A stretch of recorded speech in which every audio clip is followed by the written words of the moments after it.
Bugün İran tərəfindən Azərbaycan ərazisinə qarşı, Azərbaycan dövlətinə qarşı terror aktı törədilmişdir. Naxçıvan Muxtar Respublikasının ərazisini İran dövləti pilotsuz uçuş aparatları ilə atəş altına salmışdır.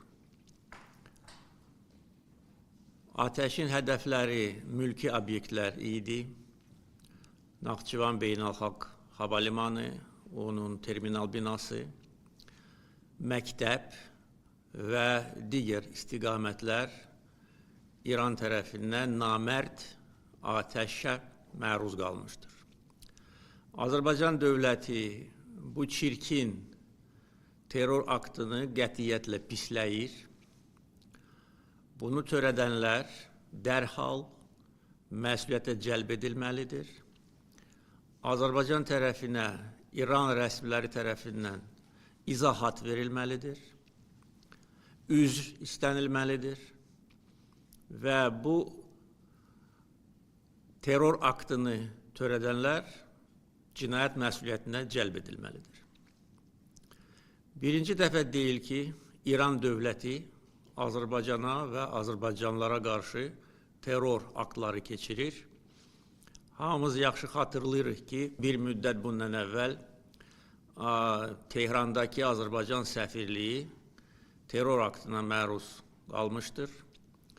Səfirliyə hücum çəkmiş İran xüsusi xidmət orqanları tərəfindən təlimatlandırılmış şəxs Azərbaycan vətəndaşlarına qarşı qanlı terror aktı törədib. Bunun nəticəsində bir vətəndaş həlak olub, bir vətəndaş isə ağır yaralanıb. Biz bu əsassız terror aktı ilə Azərbaycana qarşı törədilmiş təcavüzlə barışmayacağıq. Silahlı qüvvələrimizə təlimat verildi ki, cavab tədbirləri hazırlansın və həyata keçirilsin.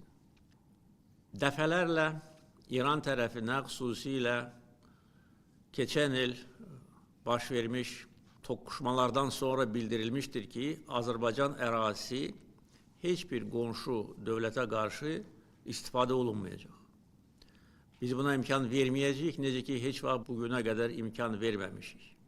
Son hadisələr baş verən kimi biz onlara xəbər göndərdik, başsağlığı verdik. Xarici İşlər Naziri mənim göstərişimlə, həmkarı ilə danışdı. Mən onların səfirliyinə gedib başsağlığı vermək üçün öz mövqeyimi bildirdim. Halbuki məndən başqa heç bir dövlət başçısı İranın heç bir səfirliyinə getməyib. Yəni bunu qiymətləndirməmək, bunu yerə vurmaq, özlərini alçaq nankorlar kimi aparmaq heç kimə şərəf gətirmir. Və bu şərəfsizlər, bizə qarşı bu terror aktını törədənlər peşman olacaqlar. Bizim gücümüzü sınamasınlar. Bizim gücümüzü sınamaq istəyənlər, onların başı yarıldı dəmir yumruq vasitəsilə. Bugünkü hadisə də eyni nəticəni hasil edəcək. Ona görə bu məsələ ilə bağlı tədbirlər planı hazırlanmalıdır. Bütün göstərişlər verilmişdir. İranın Azərbaycandakı səfiri Xarici İşlər Nazirliyinə çağırıldı. Etiraz notası veriləcək. Digər diplomatik addımlar atılacaq.